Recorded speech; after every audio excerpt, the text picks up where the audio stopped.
আশা করি মাগরিবের নামাজের পরে আবার অংশগ্রহণ করবেন।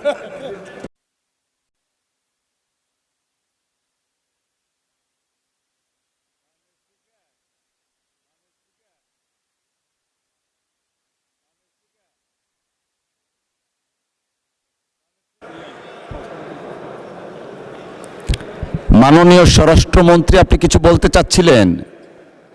আচ্ছা, একটু মাইকটা দেয়া যাবে দয়া করে? ওনারা অনেকেই আছেন কিন্তু এখনো আপনি চাইলে বলতে পারেন। আমি ধন্যবাদ জানানোর জন্য উঠছি। আইন প্রণয়ন প্রক্রিয়ার first reading, second reading, third reading সব রিডিংয়ে ওনারা সহায়তা করেছেন। কেউ কেউ হাত তুলে সমর্থনও দিয়েছে। সমস্ত প্রক্রিয়ায় অংশগ্রহণের পরে ওয়াক আউটের কোনো মানে আছে কিনা এটা জানার জন্য সমস্ত প্রক্রিয়া তারা অংশগ্রহণ করার জন্য ধন্যবাদ। আশা করি মাগরিবের নামাজের পরে আবার অংশগ্রহণ করবেন।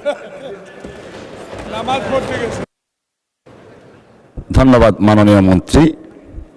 মাননীয় সদস্যবৃন্দ, দিনের সম্পূরক কার্যসূচি 1 অনুযায়ী আইন প্রণয়ন কার্যাবলী এখানে আপাতত সমাপ্ত হলো।